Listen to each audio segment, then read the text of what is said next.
Ahí está. Entonces, bueno, arrancamos contando un poquito de una intro de qué es este panel, el lado oscuro de la horizontalidad. Un poquito la idea era... ¿me escuchan bien? ¿Hay alguien que tiene un ruido o soy yo? O fue Escucha como un ruido ambiente, no sé si están cerrados todos los principio, micrófonos. ¿no? A ver si soy yo. No.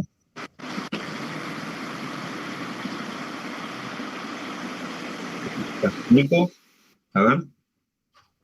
Ahí, sí. Bueno, anda mutiéndote. A ver.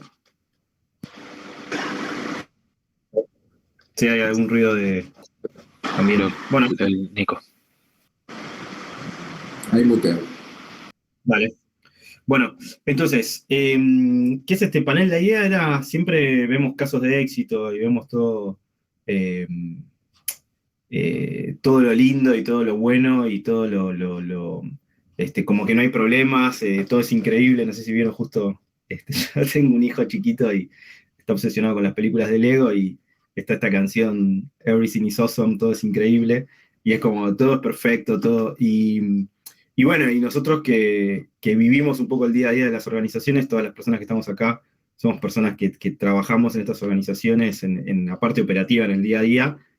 Sabemos que no todo es increíble y que hay muchos desafíos y que muchas veces nos damos la cabeza contra la pared tratando de ver cómo resolver y cómo encontrarle la vuelta desde la perspectiva y desde el ángulo desde el paradigma que nosotros predicamos, ¿no? Y que estamos convencidos.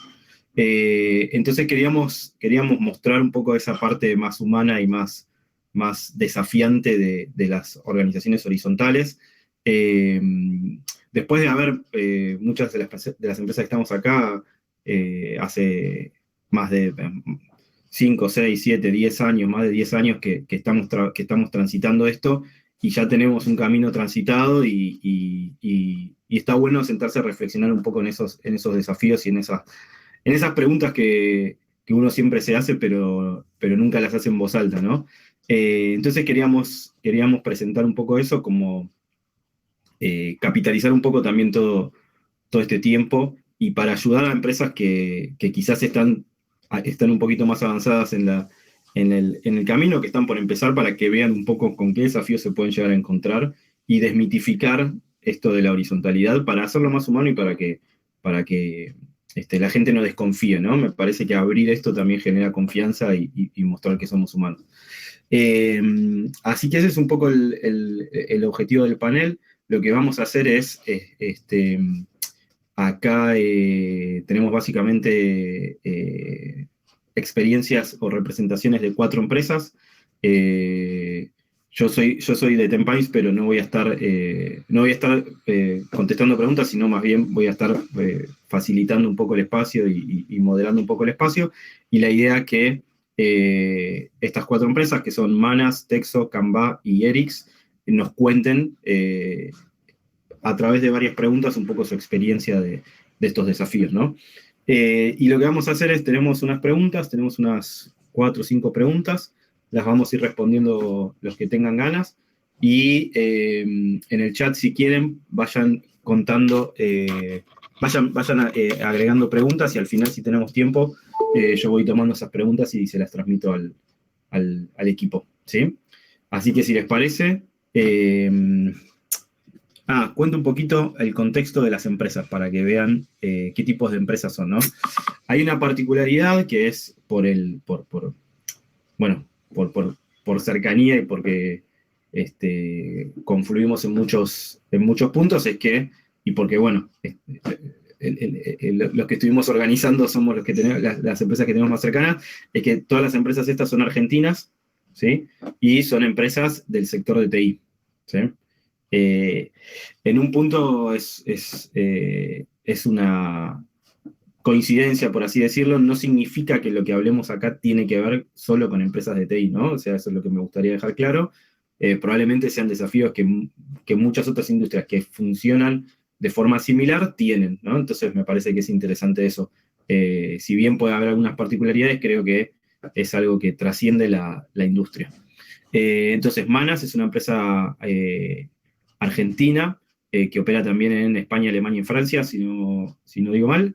Empresa de software, como dije. Son unas 25 personas y hace 18 años que están vivos. Tienen 18 años de vida, ya les van a dar la mayoría de edad. Texo es también una empresa argentina que opera en Argentina, Colombia y Estados Unidos. También industria del software y IoT. Son más de 140 personas y también tienen más de 18 años. ¿Está bien? ¿Dije bien? Canva, empresa argentina, también software y trabajan también con hardware.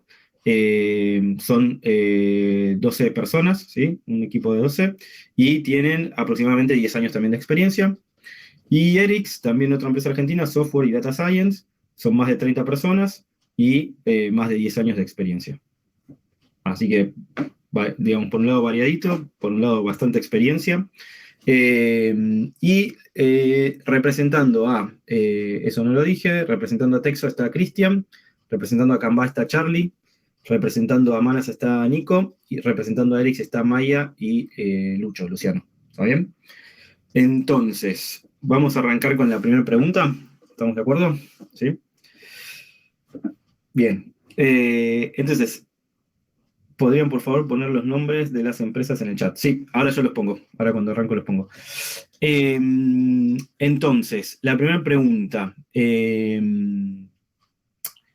Esta pregunta tiene que ver un poco con el desafío y el tema del crecimiento personal, ¿no? Digamos, hay intuitivamente como una contradicción en que el crecimiento de las personas y las organizaciones horizontales como que no van de la mano, ¿no? Si yo hablo de que no hay jerarquías o que es una empresa horizontal, ¿dónde queda el tema del crecimiento? ¿Cómo crezco? ¿Cómo voy escalando posiciones o voy aumentando de cargo, ¿no? Entonces, se habla mucho de las motivaciones intrínsecas en el trabajo del futuro, ¿no? Y del mastery, ¿no? De cómo yo voy mejorando, cómo voy perfeccionando, pero hay un conflicto ahí, al menos intuitivamente, de qué pasa en estas organizaciones que son más planas con el crecimiento personal, ¿no? Entonces, la pregunta en principio, es respecto a eso, ¿cómo es difícil crecer siendo una organización horizontal? ¿Se puede crecer o no se crece? Y si se crece, ¿cómo se hace? ¿Cómo se resuelve esa contradicción entre crecimiento personal o crecimiento en una organización que no tiene altura, digamos, ¿no? Por así decirlo. Entonces, no sé, la gente de Texo, Canva, si quieren responder, o el que quiera responder también, si alguien quiere más responder. No sé si querés empezar vos, Chris, o arranco yo. Dale. Bueno, es súper interesante esto porque desde la perspectiva que tenemos de Canva, va con la búsqueda de la persona, ¿no? Al ser una organización horizontal donde las jerarquías, como bien decía Jorge, no están representadas y la búsqueda no es tener un cargo más alto dentro del escalafón, sino donde cambias en las responsabilidades y en las tareas que hacemos. Me parece que el crecimiento, por lo menos dentro de nuestra cooperativa, va por ese lado, donde a medida de que va pasando los tiempos que las personas están, se pueden acercar más a las cosas que les interesa o pueden traer más cosas que les interesan que estén dentro de los objetivos y de la meta de la cooperativa. O sea, particularmente con esto nos pasó que en algún momento fuimos 30 personas y donde nos pasó un poco de esto de tal vez tender cómo buscar la forma de organizarnos y seguir manteniendo la horizontalidad, y descubrimos que la mejor forma es esto, es que el crecimiento vaya hacia donde las personas quieren ir dentro de las cosas que la cooperativa hace, digo. Lo que nos pasa es si nosotros tenemos una persona que le interesa hacer algo que está fuera de las cosas que hace la cooperativa, bueno, darle facilidades, pero tiene que entender que no está dentro de la búsqueda. O sea, lo voy a llevar a un extremo absurdo. Si yo, Charlie, quiero ser astronauta, Canva no va a ser el lugar para que yo sea astronauta. Me podrán, no sé, ayudar para hacer un curso, estar en un proyecto que tenga que ver con algo de astrofísica. O sea, podría buscar eso, pero entonces, nada, es como buscar eso de compatibilizar las búsquedas personales con los objetivos y las metas de la cooperativa. Entonces ahí hay un crecimiento, yo por lo menos desde acá lo que vemos es que hay un crecimiento a nivel persona que no necesariamente es un crecimiento jerárquico de tener un título más o un cambio en ese orden, como para empezar la charla. Bueno, ahí le agrego lo que dice Charlie, porque estamos como muy en la misma línea de pensamiento, que primero que lo que entendemos por crecimiento es más de un mindset cultural y tradicional, que es como, bueno, ir subiendo en un escalafón o ir teniendo gente a cargo, que eso en los últimos años, a raíz, hace bastante, pero ya en los últimos años más formalmente en cualquier tipo de industria se va rompiendo con las metodologías ágiles, con otra forma de trabajo grupal, con las organizaciones horizontales. Entonces nosotros, al menos en Texo también, desde hace unos 5 o 6 años atrás empezamos a hablar no de crecimiento, sino de desarrollo profesional y personal, entendiendo que no es crecer porque subí y tengo 5 personas a cargo o 10 personas a cargo, digamos, romper ese mindset tradicional jerárquico y empezar a tener en consideración otras cuestiones más también cualitativas respecto de la persona.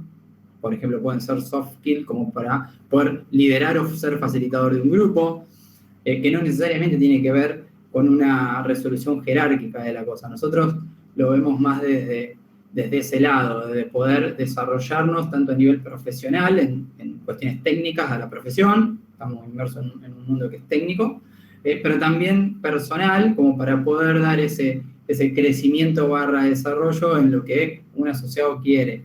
Después está la misma particularidad, que lo colectivo siempre va a superar a lo individual. Entonces, en ese sentido, el que pertenece, por ejemplo, a una cooperativa, en este caso a Texo, tiene que entender que lo colectivo es lo que va a terminar mandando, siempre dando posibilidades. También muy alineado a lo que decía Charlie. Si ahí se quiere investigar algo, se quiere cambiar de rama o de disciplina, de poder hacerlo, pero en el ejemplo absurdo que daba es real, digamos, porque se tiene que priorizar lo colectivo para que en este caso la cooperativa obviamente tenga su fin y pueda cumplir su fin. Bien, genial. ¿El resto quiere agregar algo? ¿Vamos bien? Muy alineados. Bueno. Bien. Bueno. Paso a la siguiente pregunta. Esta es la pregunta del millón. La vamos a hacer ahora al principio. Una de las grandes preguntas que siempre está flotando y que nadie se anima a hacer o que muchas veces esquiva es cómo se despide gente, ¿no? ¿Qué pasa si las cosas salen mal y hay que despedir a una persona, ¿no? En un contexto en el cual todos participan en la toma de decisiones y bueno, y se tiene que dar esa conversación, ¿no? Yo siempre digo que la mejor forma de no despedir gente es no contratándola, entonces lo que significa eso es que digamos, es importante el proceso de recruiting, pero bueno, ese proceso también puede fallar y puede haber una situación en la cual la persona cambia, algo cambia y se llega a esa situación. Entonces la pregunta en concreto es eso, ¿no? Si algo sale mal, ¿cómo despiden gente? ¿Qué pasa en ese contexto? ¿Quiénes quieren ir? Si quieren, comento un poco. Lo primero por ahí que me parece importante mencionar es que por cómo es una relación horizontal, digamos, si las cosas se llevan, ponemos en nuestro caso bastante al extremo en cuanto a la transparencia, el vínculo, digamos, nosotros ponemos desde ERIX, mucha importancia a la cultura y a generar un vínculo particular. Coincido con Jorge que la parte del recruiting es fundamental, pero más allá de eso, posteriormente hay un trabajo bastante fuerte de generar un sentido de identidad y una relación muy armada en base a la confianza, la transparencia. Entonces, la persona realmente está muy expuesta a todo lo que sucede. Entonces, ya eso creo yo que predispone ya el vínculo de otra manera, ¿no? No hay una relación más asimétrica como una relación en una empresa más vertical, donde cada uno tiene sus propios intereses y a veces entran en conflicto, sino acá ya desde el día cero los intereses estamos construyendo algo común. Entonces ahí eso me parece que decanta en que los conflictos se tratan de otra manera. Entonces realmente el conflicto es más simétrico, me parece a mí, en el sentido de que la persona, digamos, que no encaja, yo lo veo más así, como realmente alguien no encaja tanto y por ahí va decantando en que hay incomodidad de ambas partes, no tanto de la persona que no se siente cómoda en el espacio, como de los otros socios, en nuestro caso de la cooperativa, que también por ahí se pueden sentir incómodos con eso. Entonces, en nuestra experiencia pasó que naturalmente la gente que no iba o que tenía otros planes o lo que sea, se terminaba más yendo. Pero bueno, es una historia poco vendedora, ¿no? No es probablemente lo que quieran escuchar, pero creo que hay otros casos de, de empresas que por ahí tuvieron algunas cosas un poco más conflictivas. No sé si quieren comentar. Situaciones un poco más extremas. Coincido con lo que decís, hay muchas veces donde eso se da solo y más naturalmente. No estoy seguro de que esperar a que eso pase sea lo mejor también, porque o sea, para llegar a ese punto, seguramente hubo un periodo de bastante sufrimiento mutuo en donde esa persona llegó a esa decisión porque no logró resolver de ninguna otra manera y en el camino arrastró a un montón de gente a estar con alguien que en realidad no quería ir, que terminó decidiéndose. También en el contexto de lo que mencionaba Jorge antes, de qué cosas son aplicables a otros entornos, hay que tener en cuenta que somos extremadamente privilegiados en lo que hacemos en el sentido de que hay empleo completo, ¿no? Entonces, es muy fácil para una persona que programa irse a trabajar a otro lado si no le gusta, de hecho es demasiado fácil, pero no es así en cualquier otro lado. Entonces, esa por ahí forma no aplica, porque yo no me puedo ir, porque no tengo otra opción y me quedo acá a pesar de que no estoy contento o estoy queriendo que me echen porque quiero la indemnización. O sea, se pueden dar un montón de situaciones más complicadas. No tengo tampoco la solución, no creo que la haya y no me interesa buscarla directamente. O sea, nosotros en 18 años tuvimos que echar a 4 personas en total. Las 4 veces fue una experiencia horrible para todo el mundo. Y no sé si tengo la intención o si tenemos la intención como colectivo de aprender a que nos salga mejor. Me parece que la energía está, como decía Jorge al principio, mucho mejor puesta en decir, bueno, cada vez que esto nos pase y nos duela y sea una cagada, invertiremos el triple de energía en revisar todo lo que salió mal y por qué llegamos a esta instancia para tratar de que en lugar de que pasen 3 años ahora hasta la próxima vez, pasen 5. No, uno puede buscarle la vuelta y decir, bueno, hagámoslo así, hagámoslo así, haga una charla, 3 avisos, 5 avisos, a esa charla se le da... siempre va a ser una cagada, porque durante el periodo en el que se está discutiendo o analizando la situación, hay un grupo de gente que ya sabe que esa persona, que el puesto de esa persona está en juego, que es una posibilidad que eso suceda. Si hablas con esa persona en el momento en que el mensaje es tan claro para otra persona que le estás diciendo, mira, si esto no cambia te vas a terminar yendo y lo vamos a decidir unilateralmente, ya hay un punto de no retorno ahí, en donde ya se rompió todo esto que estamos hablando de la confianza y de la relación no simétrica, porque hay alguien del otro lado que te dice, mira, si vos no haces lo que a mí me gusta que hagas o lo que a nosotros nos gusta que hagas, te terminás yendo. Y ahí ya la simetría no existe. Entonces no creo que, por resumir, me parece que es un problema que no tiene solución. No hay una forma de hacerlo bien, porque en el momento en que alguien decide que otra persona se queda sin trabajo, no hay horizontalidad de verdad. Si no, esa persona puede decir, no, yo no me quiero ir, andate vos si no te gusta lo que estoy haciendo. ¿Se entiende a lo que voy? No creo que haya una solución dentro de ese paradigma para hacerlo bien. Hay distintas maneras de vivir con el hecho de que no tiene solución. Sí, algo que me parece, me voy a meter un poquito, que me parece importante es, a nosotros también en Tempay nos pasó que en 12 años despedimos a 3 personas, creo.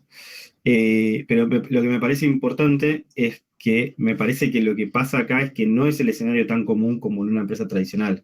Entonces, en una empresa tradicional, el echar gente es una dinámica que tenés de vez en cuando, con lo cual tenés que aprender a que se hacerlo. ejercita, claro, sí, hay documentos y procesos y formas y es algo que está preparado, digamos. Sí.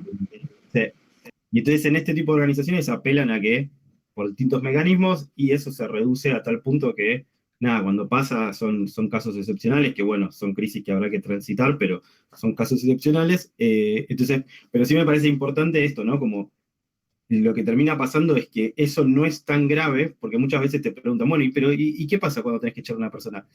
No es un problema tan grave, digamos, en el sentido de que no es algo que tengo que hacer todos los meses. Por el contexto de la organización, no se da que tengas que estar echando gente todo el tiempo, ¿no? Entonces se baja un poco eso al punto de que es más excepcional. Y eso es lo que me parece que es importante, ¿no? En este paradigma, el echar gente no es el gran problema, ¿no?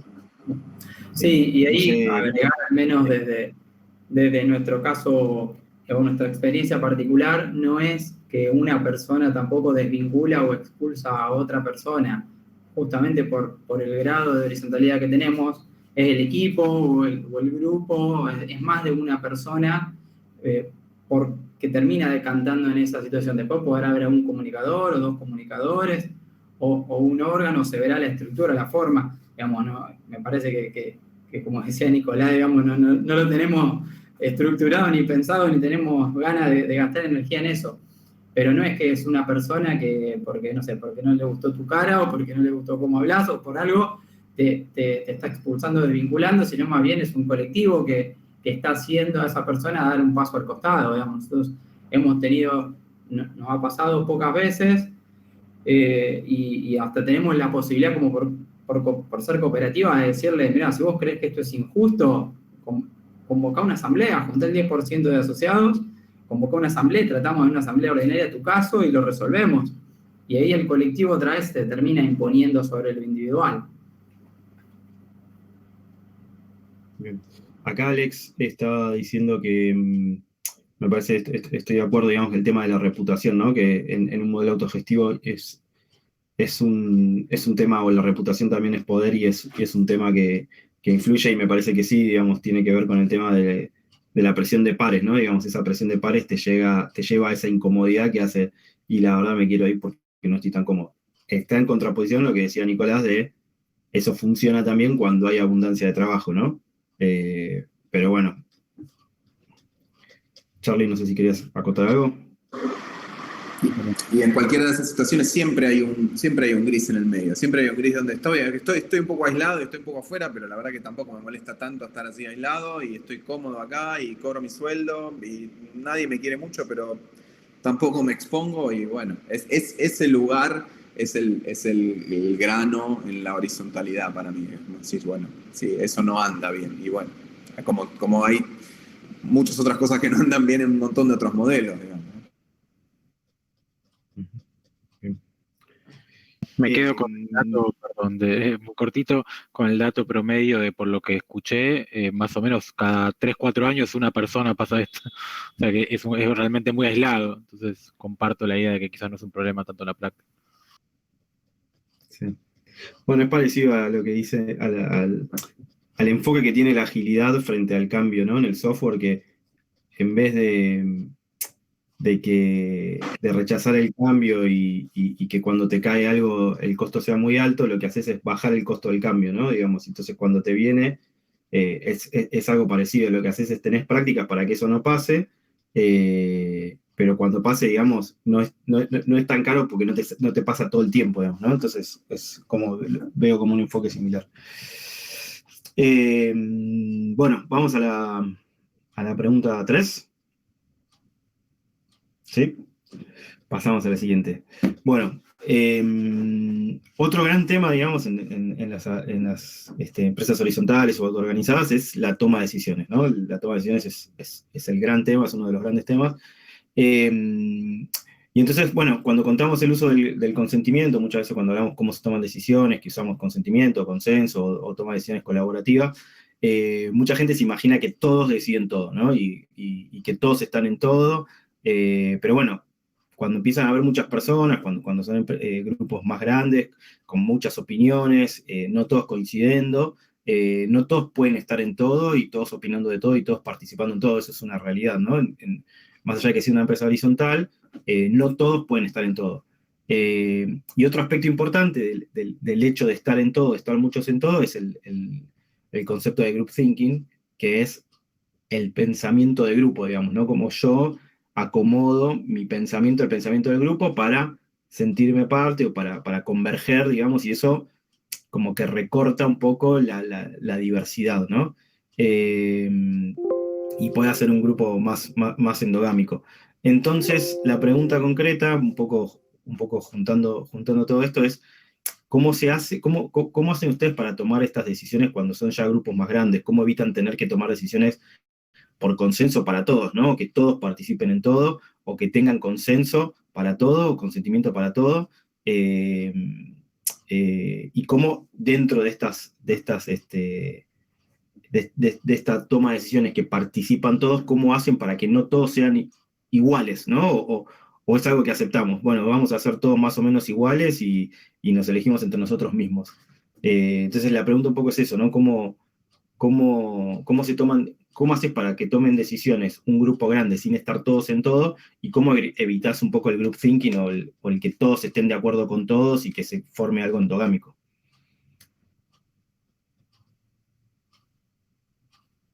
Ahí Julio mandó el concepto de group thinking. Bueno, bueno.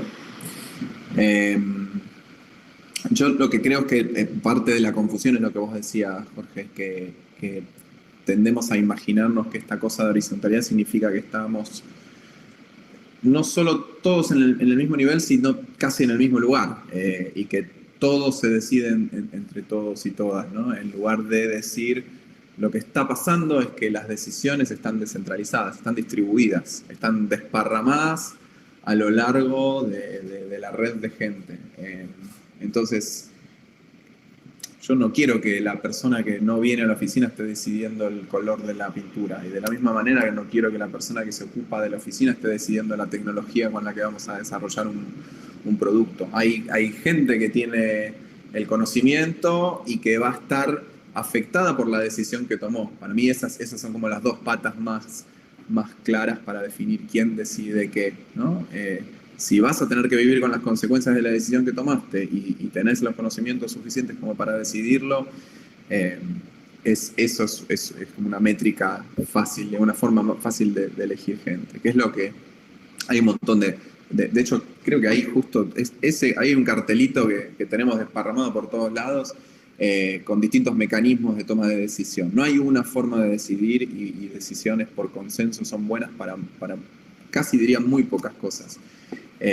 Una de las alternativas es el proceso que se llama advice process, no sé cómo lo traducen en el español, que es esto que decía, ¿no? Cualquier persona puede decidir algo si consultó a gente que sabe del tema y si es la persona que se va a ver afectada por las decisiones. Paso la pelota, así no acaparo el micrófono. Dale.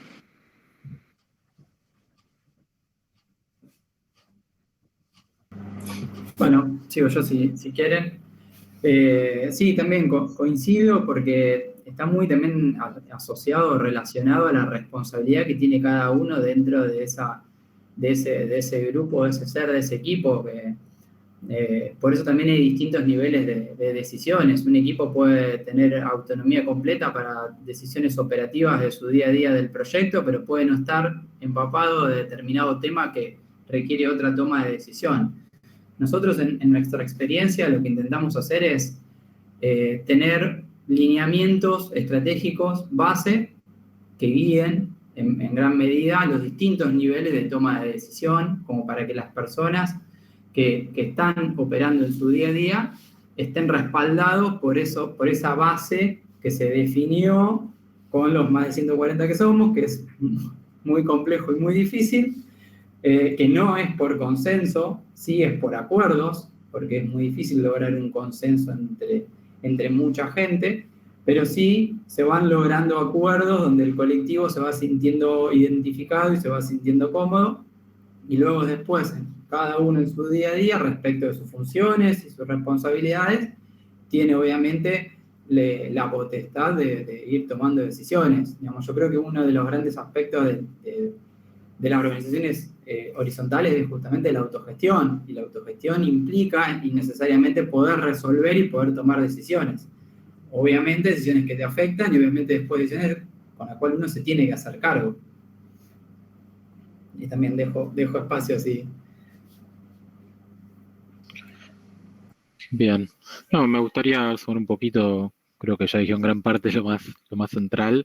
Eh, a ver, no, como están diciendo, no, prácticamente ninguna decisión en nuestro caso se toma por consenso, y generalmente estamos separados por ahí en áreas o grupos que cada uno está atacando por ahí temas distintos, y esos grupos tienen autonomía, digamos, en principio total de las decisiones que toman.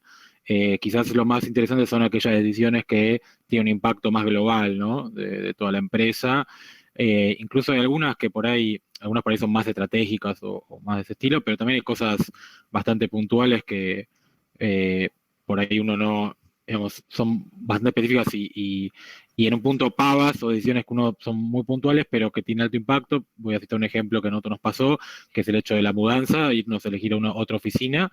Eso parece algo muy específico, que un grupo se podría encargar, pero no está del todo claro quién debería encargarse de eso y afecta a todo el mundo, en dónde está ubicada la oficina, de qué manera, qué preferencias tiene. Entonces es una decisión medio grupal, específica, y esa por ahí es un poco más complicada porque involucra más gente. Pero siempre la manera que nos movemos nosotros es tratando de empoderar a que gente tome la posta de meterse en un tema, tomar una decisión, proponer, digamos, no tomar una decisión, proponer primero una idea, un rumbo concreto de, bueno, vayamos a, no sé, tal oficina de tal lugar, un grupo que se encargue de averiguar ese tema, y después proponer y en general buscar cierto nivel de acuerdo, como decía Cristian, pero no buscar un consenso absoluto, ni siquiera todo el mundo tiene por qué votar o participar de esa decisión. Y digamos, la parte clave que nosotros vemos es la de tener una herramienta que nosotros le llamamos como bloqueo o un tipo de voto, que es como un no fuerte, ¿no? O sea, tratamos de no tomar decisiones que haya un no fuerte, alguien que diga, che, esto me parece que pone en juego la empresa, o esto para mí es un deal breaker, me quiero ir. Ese tipo de cosas a las que prestamos atención puntualmente, que la verdad que no pasa casi nunca, porque casi todo siempre se habla antes, pero ese es como como si el freno de seguridad, no me sale la expresión, como la manera de poder evitar de que se tome una decisión de ese estilo. Eh, no sé si hay algo más para agregar, Mai, no sé si quieres agregar algo más acá. Chiquita que tomar todo por consenso también desgasta mucho la organización. O sea, lograr un consenso entre muchas personas, me parece que es interesante esto que decía Luciano, Lucho recién, y también Nico, de quienes toman las decisiones. Es sano para una organización tener algún otro sistema porque un consenso, y a medida que son más personas, como decía Cristian, se vuelve inescalable y se vuelve un desgaste y una discusión constante de cosas. Solo sumar eso. Nuestro mayor desafío hoy en día, muy cortito para no acaparar, tiene que ver con lograr cómo encontrar mecanismos para poder empoderar cada vez más a la gente para que eso suceda, porque pasa un poco eso a veces. Hay gente que está incómoda con algo y por ahí no se sienten que tienen las herramientas o se animan a impulsar un cambio, a veces por cuestiones de experiencia natural del tiempo de la cooperativa, pero a veces simplemente por la personalidad o porque creemos que nosotros no le damos el espacio o algo está no andando del todo bien, y eso a veces para tratar de aportar algo que es un problema en la práctica y no es todo tan feliz. Bien. Quizás aclarar un tema, discernir algunas palabras que a mí me parece siempre interesante, que es consenso es buscar que estén, por lo menos como lo entiendo yo, ¿no? Consenso es buscar que estén todos de acuerdo. Como herramienta de toma de decisiones, el consenso es medio difícil cuando es un grupo grande, ¿no? Que estén todos de acuerdo. Y eso es un poco lo que hablamos que es difícil. Consentimiento es un poco lo que decía Lucho, que es buscar frente a una propuesta, buscar si hay alguien que esté fuertemente en contra de eso, ¿no? Entonces, en lugar de preguntar si están todos de acuerdo, es buscar alguien está fuertemente en contra de esto, y ahí la discusión es distinta, el espectro de coincidencia es mayor, y entonces te acelera la toma de decisiones y te aceita un poco las propuestas, y eso es consentimiento.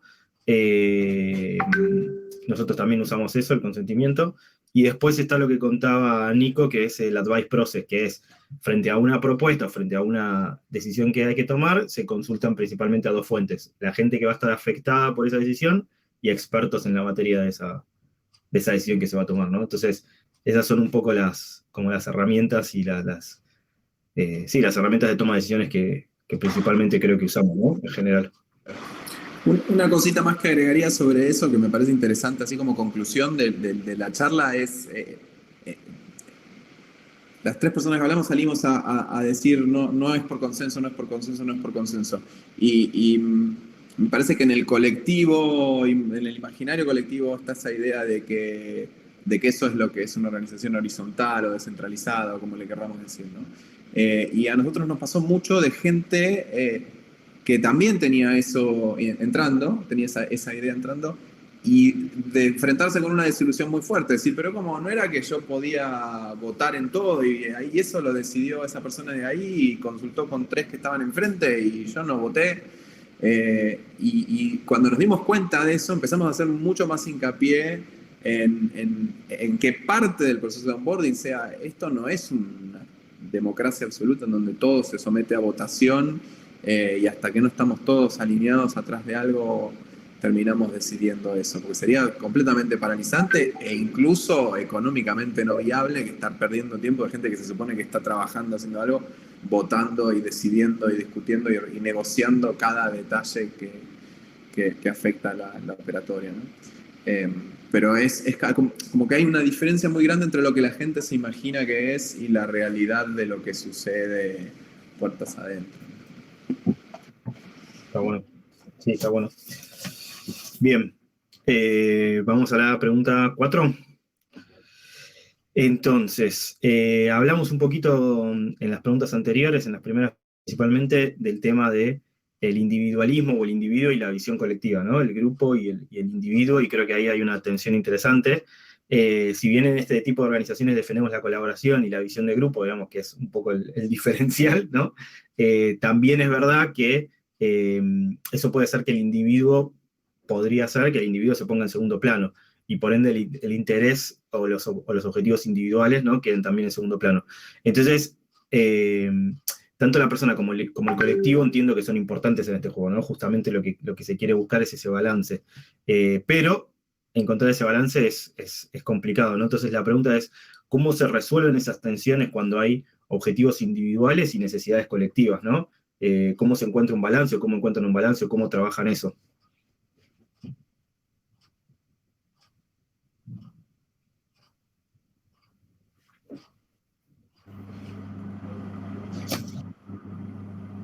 Bueno, Nico. arranco, sí. Dale. No recuerdo quién estábamos, pero creo que la veo muy, muy asociada a la primera pregunta respecto de lo que es el crecimiento.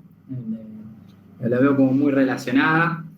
Y a nosotros hemos tenido casos en lo que por ahí comentaba Nicolás, es decir, bueno, no individualmente quiero algo, el colectivo va por otro lado, me quedo en un lugarcito no molestando o quedándome ahí. Yo creo también que pasa mucho por entender el tipo de organización en el que estás, y que el tipo de organización en el que estás te dé el lugar para que vos puedas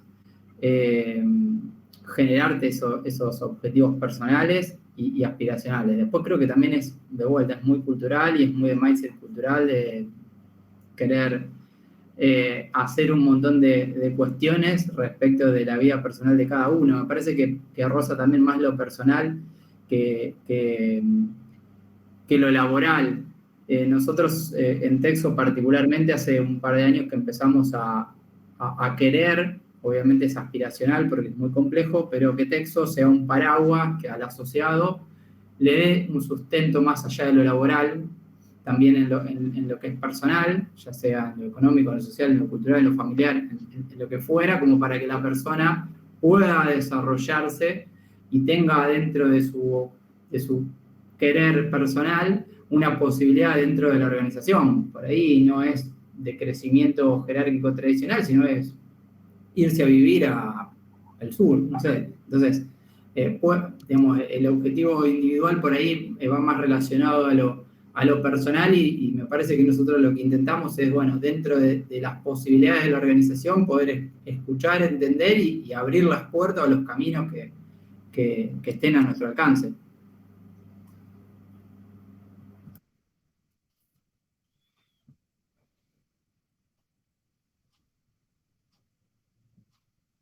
Cada vez que hago clic en el botón de mute, tarda un ratito en desmutear, o sea, no sé. Y Safari se queja de que el sistema está consumiendo absolutamente todo mi CPU.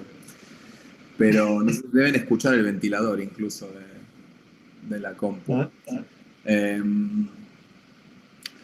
Yo lo que creo es que la pregunta es medio tramposa. Yo no sé, por ahí la escribí yo incluso la pregunta, pero es muy abstracto y me parece que hay un montón de fetas en las cuales se puede cortar el problema que tienen distintas soluciones y eso en general es lo que tratamos de hacer cuando nos enfrentamos a cosas así, ¿no?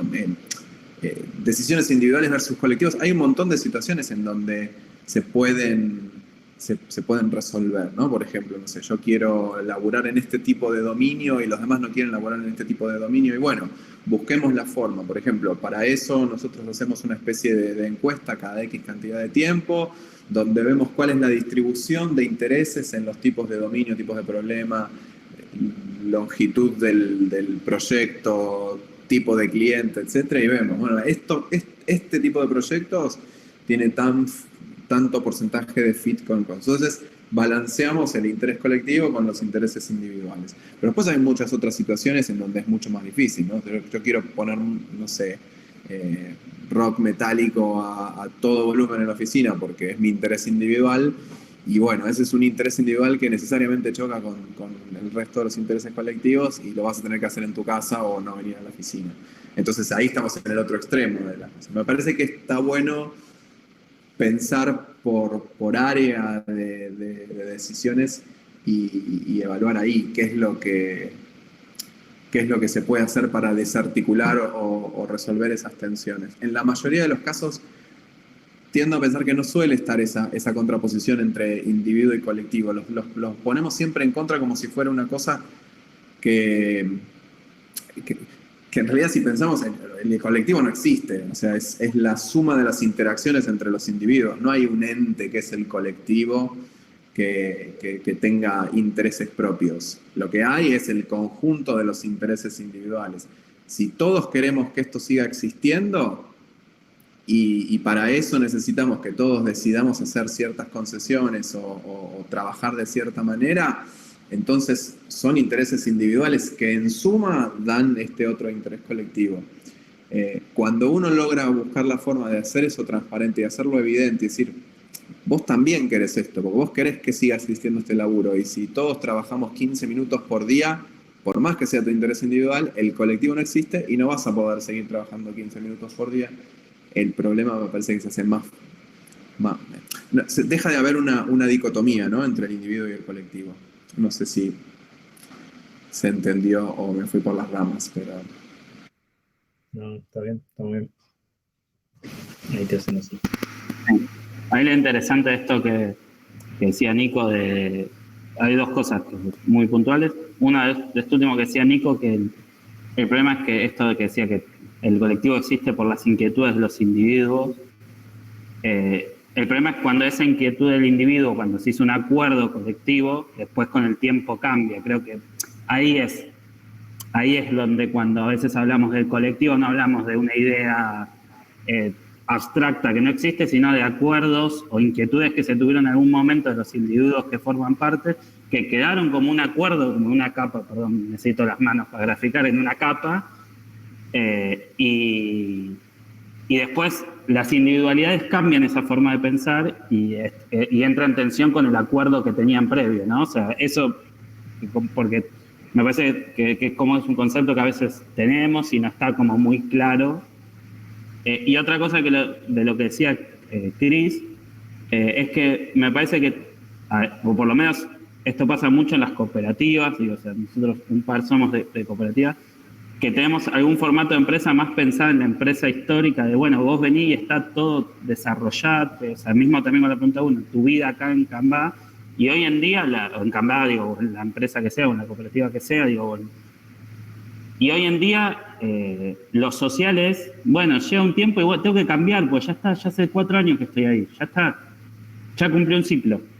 Digo, me parece que esa tensión también la tenemos constantemente en las organizaciones horizontales, ¿no? De ya está, andá a hacer otra cosa.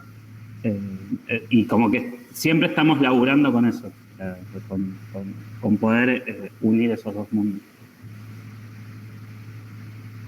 Sí, yo no tengo muchísimo más por agregar, como que me parece muy importante el hecho de ser, ¿cómo se dice?, estar siempre con las antenas ahí atentas e ir censando cuáles son los intereses personales o, digo, en qué anda cada uno con su vida, porque digo, hay personas que cuando entraron a Erix estaban en la facultad y quizás sus padres todavía les ayudaban económicamente y hoy en día tienen hijos, están casados y sus necesidades son diferentes, sus proyectos son diferentes, quizás antes querían hacer una cosa, hoy quieren hacer otra, entonces poder estar todo el tiempo atentos, digo, dado que al menos Erix, no sé las otras organizaciones, somos una empresa donde la rotación es muy baja y las personas se quedan mucho más tiempo que en otro tipo de empresas. La gente, como decía Charlie, cambia y sus necesidades y sus proyectos cambian. Entonces, poder estar atentos a eso me parece súper clave. Y también voy a ligar esto y voy a meterlo por la ventana porque se relaciona con una pregunta del chat de justamente el tema de la retención y el tema de la rotación. Que nada, acá Ana decía que la retención de talento en el sector tecnológico parece cada vez más problemática. ¿Sentís que trabajar con estos modelos horizontales o autogestivos ayuda a la retención?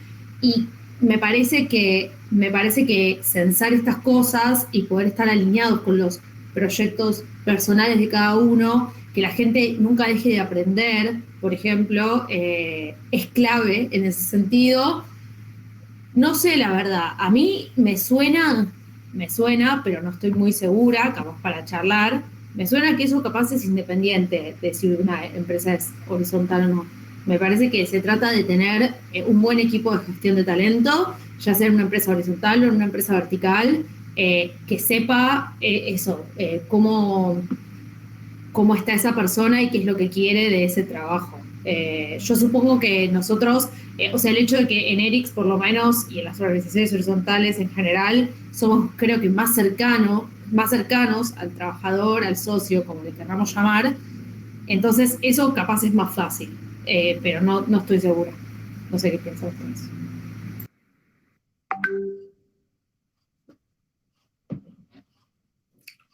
¿Alguien quiere responderle?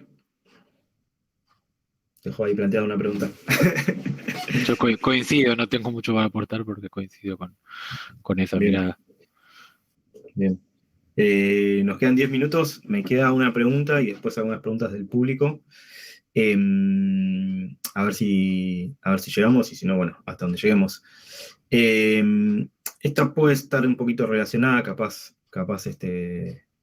incluso podemos relacionarla con las otras preguntas. Hay una gran discusión o diferencia, digamos, también en esto que hablábamos antes del mito de que están todos en todos, que es el tema entre la igualdad y la justicia, ¿no? A mí me gusta separarlo un poco, uso estas palabras, ¿no? Igualdad versus justicia, que no es, digamos, no es lo mismo justicia que igualdad, ¿no? Y a veces también para mí, misconception o error de concepto es que se plantea que es todo igual para todos, digamos, ¿no? Y me gusta mucho tengo acá un dibujito que marca un poco lo que es igualdad versus justicia, ¿no? Digamos. Hay miles, podemos separar en, qué sé yo, equidad e igualdad, pero bueno, a mí me gusta igualdad y justicia. Y entonces un poco la pregunta es, ¿cómo llegan ustedes a una definición de justicia colectiva, ¿no? Porque es algo subjetivo, ¿no? Por ejemplo, ¿cómo acordás el tema de repartir los ingresos, de repartir las ganancias de forma justa, de forma que la gente se quede conforme? Había una pregunta creo que de Alex, que hablaba un poco de eso, ¿no? De cómo definen la retribución adecuada para las contribuciones de cada miembro, se basan en cómo evalúan las habilidades en el mercado, consideran geografía, economía, en donde reside la persona, importan las necesidades familiares, sociales de cada uno. Y me acuerdo que en algún momento habíamos tenido una charla con gente de Canva que ellos repartían de forma igualitaria, ¿no? Digamos, y bueno, y teníamos la discusión si era justo o no, igualitario era justo o no. y cómo haces para que eso sea justo. Y bueno, un poco la pregunta que me parece que es interesante es esa, ¿no? ¿Cómo ustedes definen la justicia colectiva? ¿Cómo buscan modelos justos? Y cómo dentro de eso, algo que es más específico es el tema de la repartición de ingresos. ¿Cómo hacen para que sea justo? O si buscan la igualdad, o cómo manejan eso y en qué se basan para eso, ¿no?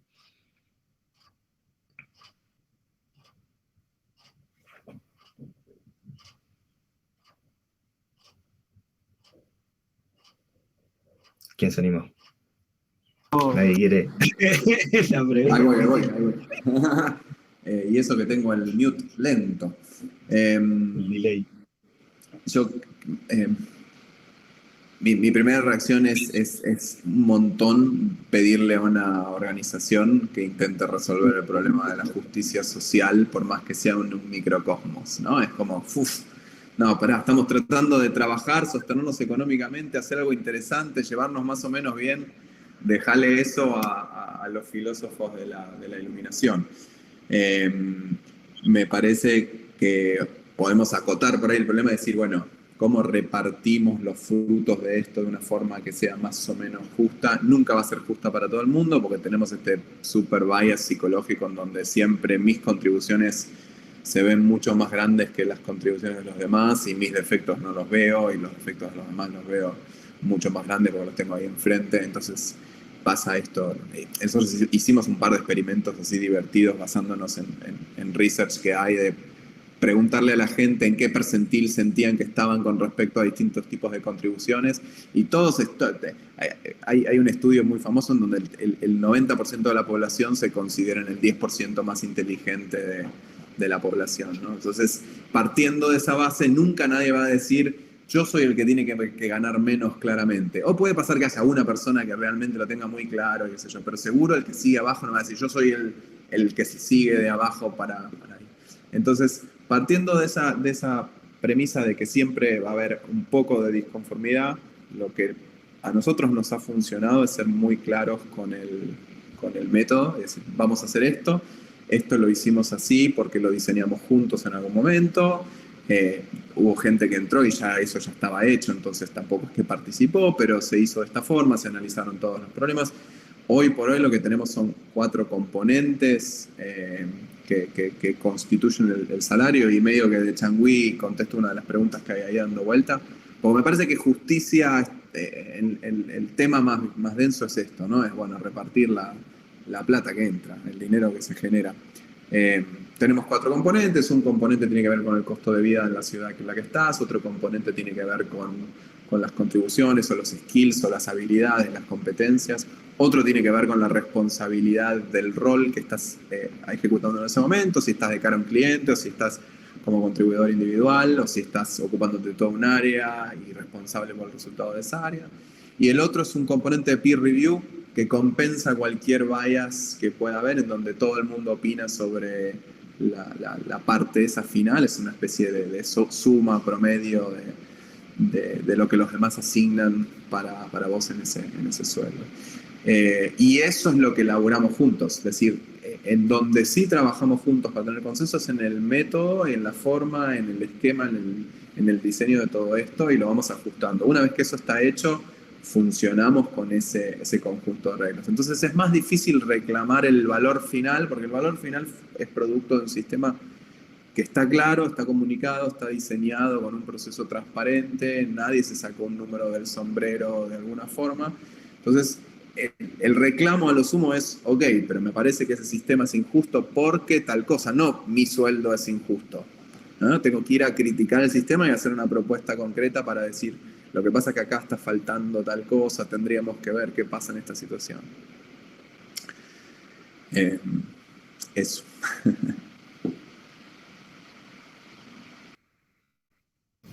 Yo ahí tengo micropastillas así. Sobre esto que contaba Jorge, alguna vez lo charlamos, e inclusive eso hizo que de alguna forma en lo que es el reparto, como decía Nico, que tal vez es siempre lo más central, cambiarlo y tener un esquema más de necesidad, ¿no? O sea, hoy en día pasamos a un esquema donde tenemos una base igual para todos y tenemos diferencias por necesidades. Digo, no es lo mismo la persona que tiene otra gente a cargo, que eso no es exclusivamente hijes, o sea, puede, no sé, vivir con su abuela o abuela X y que depende económicamente de esa persona, o no sé, o tiene alguna aflicción médica, digo, tenemos un esquema de necesidades. Me parece que va en esa línea, ¿no? En encontrar que todos somos diferentes y como decía Nico, que sea un sistema donde está claro y donde no hay algo personal contra mí, sino es, che, tomamos la decisión de separar el dinero o lo que sea de esta forma, priorizando esto y todo lo que construyamos y podemos debatir es sobre eso, no sobre percepciones personales. Me parece que sumar eso.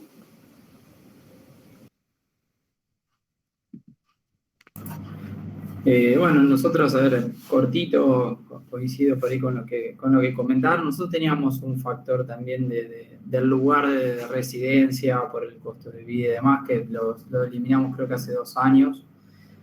Lo asociamos mayormente a la responsabilidad según las funciones y atribuciones que cada uno tiene dentro de la empresa. Digamos. Está más relacionado con eso que con otra cuestión dentro de un esquema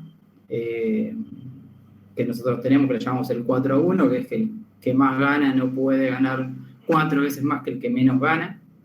Y entonces en base a eso y en base a una matriz que establece un determinado rol, totalmente subjetivo, porque encima estamos en software, que es algo intangible, que es muy complejo de medir, porque si estuviésemos fabricando botellas, cada uno podría cobrar por la cantidad de botellas que fabrican en un día, pero en nuestra industria eso no es posible, entonces seguramente cometemos errores y hasta podemos llegar a tener estandarizados algunas bandas o roles incorrectamente. Nos puede pasar, pero sí lo que intentamos es que al final del ejercicio todo lo que decidimos entre todos repartir o capitalizar se distribuya en base a ese trabajo que en el año cada uno fue aportando respecto de su responsabilidad. Más o menos nos estructuramos así.